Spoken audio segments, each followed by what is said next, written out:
Hi everybody, I'm TC, welcome to my channel. So as the title says, or gives it away, we're looking at something a little bit different today. The Dell Optiplex 9020. This particular model is the mid-tower, which is the largest version of the 9020. There was a small form factor and an ultra small form factor as well. These were released to the market from around mid-2013. Available with Core i3, i5 and i7 4th generation processors.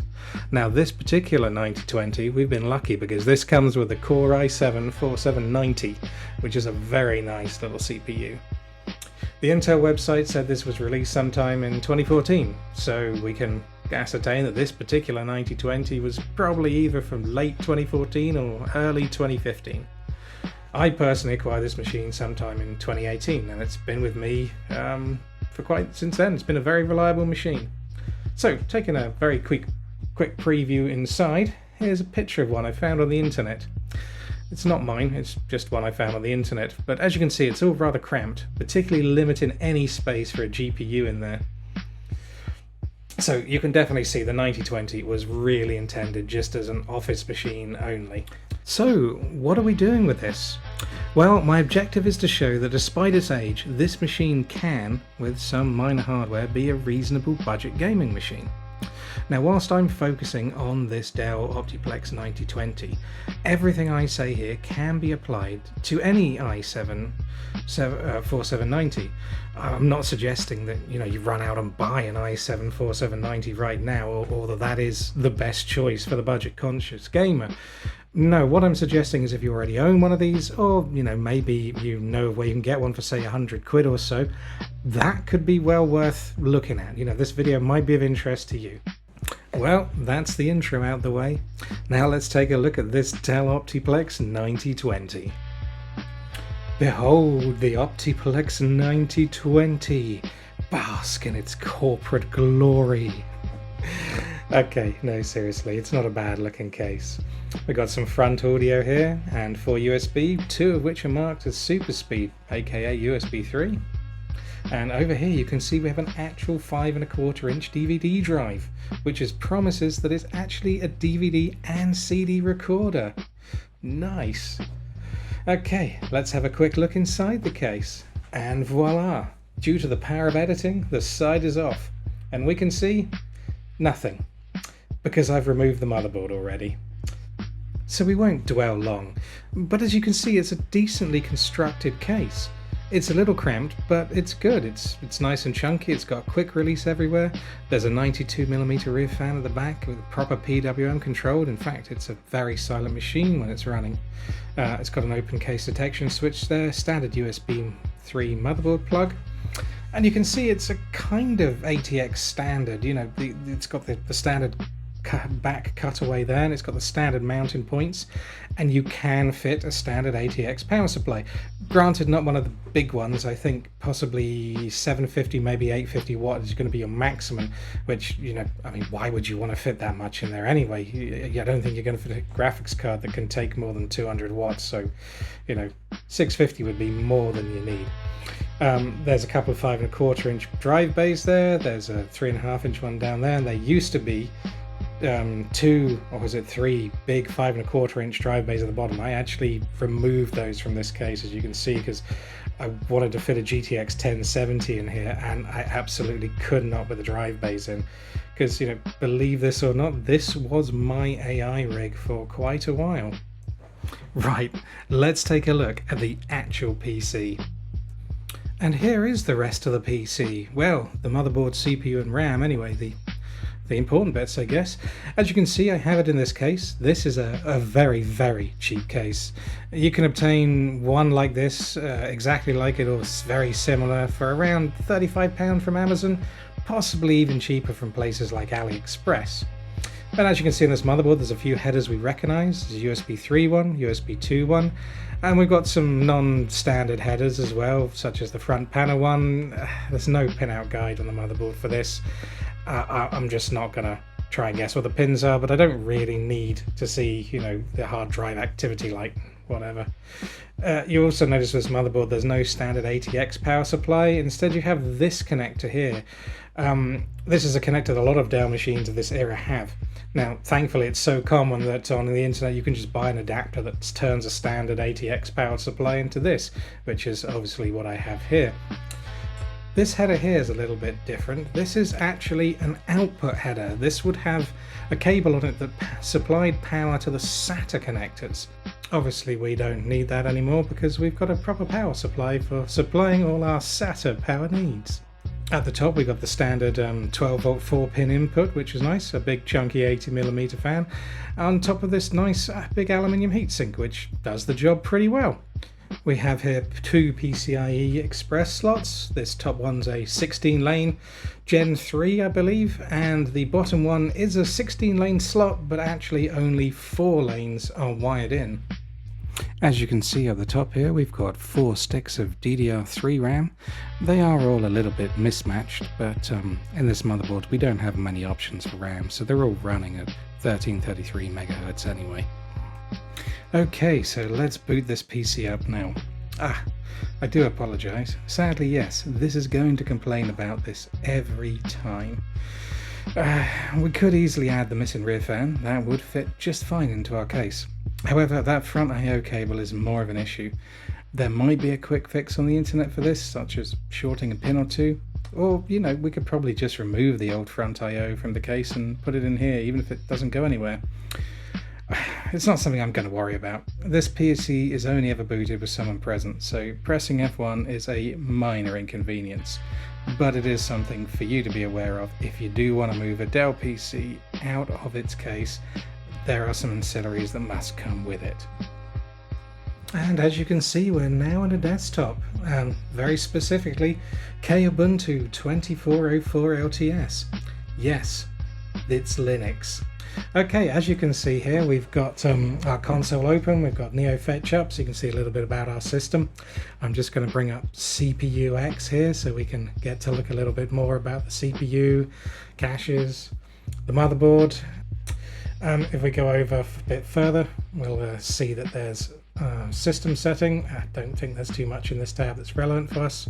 And here's the graphics one. So we can see, yes, we do indeed have the Intel 4600 graphics chip in here. It's powered by the Mesa driver, which is the one that you would use for Linux for Intel and AMD CPUs.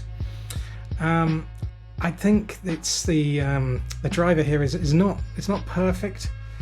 It's good enough for desktop use, but every time I installed some games, and I'm using Lutris primarily, as you see here, I've got a link to my GOG account, I did get warnings about incomplete Vulkan support in the driver, and if you're on Linux, Vulkan is pretty important. So starting up a simple Linux game like Faster Than Light, which of course is available on other platforms too, but it is a Linux native, you can see it works fine. But if we try something else like Fallout 3, which is a Windows native game, and that would of course use Proton to translate from Direct3D into Vulkan calls, it seems to detect the card okay, and it says yeah, it's here, and it's set all the presets. But when we go to actually play it, it's going to load the menus, and we can see we've got Mango HUD popping up in the corner to give us our stats. It looks like it's working so far, but the moment we try and continue a game or start a new game or anything that tries to do 3D, it will throw us back to the desktop.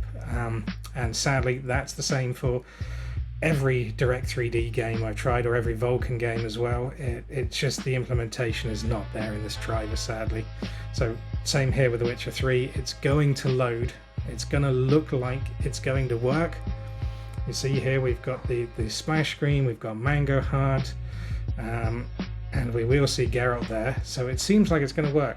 And you've got the loading screen, you know, here's the introduction here with the Bard's Tale beginning in White Orchard. But the moment it actually goes to render the game, nope, we will get thrown back to the desktop, and you're going to see that in a moment. Here's the loading screen, and yeah, there we are, back at the desktop, unfortunately. And that's just the way it is. So there's one more game I can try, and that's Half-Life 2. I've got it on Steam here. I'm just going to start it up and go in. Now, Half-Life 2 is an OpenGL based game, so that might actually work because it doesn't use Direct3D, it doesn't use Vulkan. And great, here we go. You see, we are in Half-Life. We're in the main menu. That's not unusual. We've had that before with the games we've looked at. But let's just try and load a game and see if it's going to work. Oh, and amazingly, there we go. The game has in fact loaded. It is running. If we just take a quick look at the stats, some of the stats are missing. We can't see the GPU usage percent or the temperature of it, but we can see the FPS. It's by the TOGL, that's how we know it's an OpenGL game. We also got the average FPS and the 1% lows. Yeah, looks like we're getting 33 frames a second average, and 100% lows are 13. So not terrible, but you know, you probably wouldn't want to play like this. I was getting a few graphic glitches as well, but they don't appear to have come through here, so I'm a bit confused about that. But okay, at a push it would be playable. You seem like you've got decent enough OpenGL support in this driver. It's not a gaming driver, and I mean, in fairness, this isn't really a gaming GPU. It's an inbuilt one for office type work, and it's perfectly good at that. In fact, let's go and have a look at YouTube and see. There's a video here, and we just see how the playback is. As the name of the video suggests, this is a 4K 60 FPS YouTube video. I'm playing it back here at normal speed, just the 1080p 60 version, and it can be 4K and 8K. As you can see, it's playing back just fine. It's not really a lot to say. It's a YouTube video. It plays. Just to go to show that this inbuilt GPU is absolutely fine for office work, for YouTube work, for your light internet stuff. It's not a gaming GPU, and that's what we came here to see, is gaming. So let's introduce the GPU that we're actually going to be playing with. And here is our GPU. This is the Radeon RX 570. According to Wiki, these cards were released in early 2017. It's on the GCN 4th Gen Polaris chipset. They had a PCI 3 support and were available in 4 gigs or 8 gigs. These were a mid-range card targeting gaming at 1080p, sitting between the RX 560 and the RX 580. Given the age and the mid-range, it seems pretty appropriate to pair with our 4790. I think they should be fairly balanced in terms of performance without one holding the other back too much. This particular card we're looking at is the Gigabyte RX 570 Gaming 8GB. It has Gigabyte's WindForce 2X cooling system, which has a copper heat pipe and twin fans. It's a very effective and extremely quiet card. I'm actually a big fan of the twin fan look, and this card is no exception. This is a revision 1.1 according to a sticker on the back, which the Gigabyte website tells me should have RGB here and a backplate. Sadly, this one appears to have lost these items over the years, but it's a small matter as it doesn't really affect the functionality. According to articles of the time, these cards were generally praised for their price point, and we should expect performance somewhere higher than a NVIDIA GTX 1050 Ti, but a little bit lower than an NVIDIA GTX 1060. That said, this card has potentially a couple of advantages over those two. It's got 8GB of VRAM versus the 4GB of the 1080 Ti and the 6GB of the 1060, and this extra RAM will help us with modern texture sizes. And the one other advantage we have is it's an AMD card, which might not seem like an advantage at first, given AMD's reputation for, let's say, slightly patchy drivers. However, those are Windows drivers, and that's a Windows specific problem. On Linux, the tables are somewhat turned, and Team Red have the advantage, thanks to AMD's commitment to open source, of course. So what advantage am I speaking of? Well, for one, the drivers are baked into the kernel, so there's literally nothing to install or configure, and there's no chance of loading an incompatible driver. And the second is hardware ray tracing can be emulated. Yes, even on something this old, with one simple setting we can say this card has hardware ray tracing, and games which demand hardware ray tracing, such as Indiana Jones and the Great Circle, will launch and run on this card, despite the fact that this has no hardware ray tracing and is in fact quite old. I promise you this is true, and we shall have a look at that in this very video, and I will show you Indiana Jones and the Great Circle running on this card. And here we are back in our Ubuntu desktop. As you can see, I've got NeoFetch running in the corner, and it shows our AMD card has been recognized already. Now, because this is Linux and we're using an AMD GPU, there's nothing further we need to do.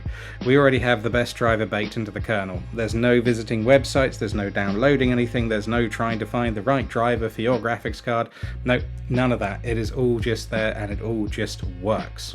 Lovely. Now, launching CPU-X again, I can see a few more details. There's GPU information, clock speed, etc. CPU-X is not the best tool for looking at GPU things. Now we've got an actual GPU, unlike our built-in Intel one. We can go and use another tool called NVTop. And this is a fantastic little utility. I'll just start it now and you can see it. This works for AMD cards and NVIDIA cards. It might work for the newer Intel Arc cards. I don't know. I don't have an Arc card to test with, sadly. Anyway, as you can see, NVTop shows some fantastic stats. You know, we've got our GPU speed, we've got our GPU RAM speed, we've got the load percentage, we've got the RAM usage percentage, we've got the temperature, and we've got the fan percentage. And then we've got a list of programs that are using the GPU and how much. It's a very useful little tool. But we didn't come here to look at desktops and useful tools. We came here to do some gaming. So let the games begin. Our first game is a solid favourite of mine, The Witcher 3: The Wild Hunt. First released in late 2015. I can't believe this is a 10-year-old game. It's just crazy how time flies.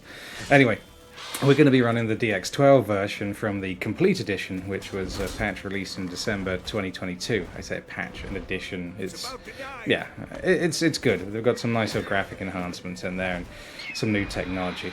We're going to be running this at 1080p using the high preset with FSR 2 enabled using the quality settings. There are two additional settings I've changed. Other than that, the texture quality to Ultra Plus, as we've got the RAM, and NVIDIA Hairworks set to Geralt, and then the preset of Low. I've started a new game here, and I thought a good video would be the first major contract you get, and that's to kill the Griffin in White Orchard. It's been quite a long time since I've played this game, and I'm not making excuses, but as you can see, I'm clearly very out of practice. My terrible gameplay aside, as we can see from the stats, we're just using under 4 GB of VRAM and just over 8 GB of system RAM. We've got an average FPS of just over 40, and the 1% lows of just over 20, which isn't really bad at all. It's quite playable. Looking at our CPU stats there, we can see there is some CPU headroom still, so you could drop the graphics quality, or up the FSR, or maybe lower the resolution if you want more FPS, if that's your thing, but to be honest, I think this is quite playable like this.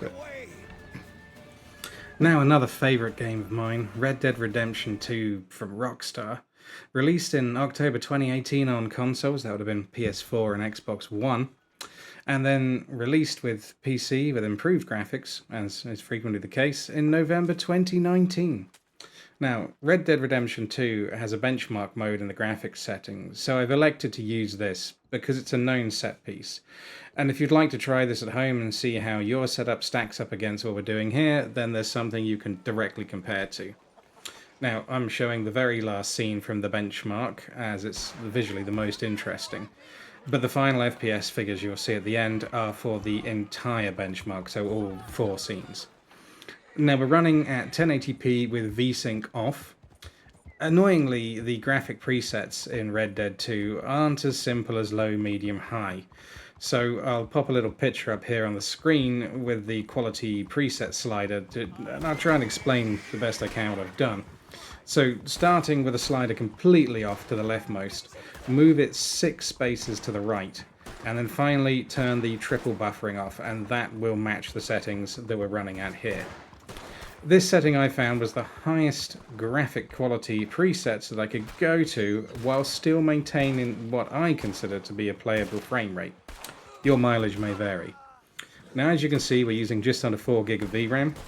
We probably could tweak this a bit more and put some higher quality textures in there without affecting our FPS too much, because we have the RAM headroom, but I wanted to try and keep this as reproducible as possible. We're using just under 7 GB of system RAM, and this has given us an average FPS of 40 with 1% lows of 20, And for me, that's a very playable figure. It's very similar to what we saw with The Witcher. I'd be happy with that. Now, as you can see here, we are starting to run out of CPU headroom. We are frequently seeing over 80% usage, especially in the areas where there are a lot of NPCs strolling around. We're not at the limit yet, but we're really close. So you might be able to tweak a few more FPS here with changing the graphics settings, maybe using FSR, or possibly even looking at overclocking. But we're not going to be able to get too much more out of this setup, I'm afraid. But I think this would work. I would play the game like this. But, let me know what you think in the comments. And now on to Cyberpunk 2077, another game from CD Projekt Red. Released in December 2020, it had a bit of a ropey start, but after a few patches, including the major version 2.0 overhaul, it's become somewhat of a fan favourite. It certainly supports some fantastic graphics and can really push a system with things like ray tracing and path tracing. Sadly, we're not going to be using any of those features here. We just don't have the power. Now, we're running at 1080p with a medium preset, and we're really starting to tax our system. Cyberpunk is somewhat infamously CPU intensive, and we're really starting to see the age of our i7-4790 here. Even though this game is an RPG, it's an FPS RPG, and it can be pretty fast paced. So to really get the most out of it, I feel you need a decent frame rate.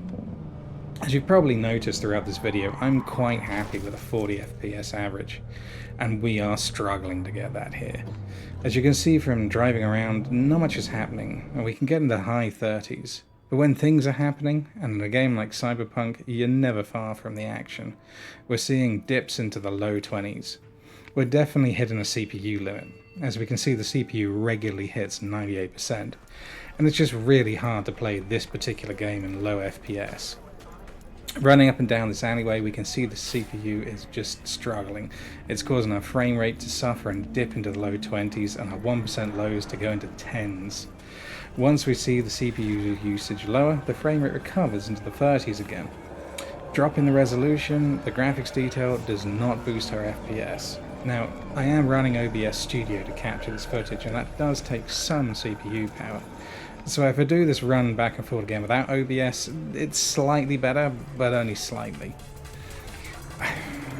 I think, sadly, with this setup, it's going to be a bit of a challenge to say that this is playable. It's open for debate, of course. Let me know in the comments what your thoughts are. Is Cyberpunk a game that demands high FPS, or, should we be able to deal with 30? And now on to Warhammer 40,000 Space Marine 2. Released in September 2024, this is one of the newer games on test here. Now, I personally love a good 40k game, and this one's no exception. It's a long-awaited, well, certainly long-awaited by me anyway, sequel to 2011's Space Marine. This continues the story, the fast-paced, Xenos-smashing action, and you can bet there's going to be some heretics in there somewhere. Excellent. This game is running at 1080p. Quality preset of low and FSR2 enabled on the balance setting. This game is mostly CPU limited though. If you look at the stats there, you'll notice the CPU usage never drops below 90%, frequently exceeding 95%.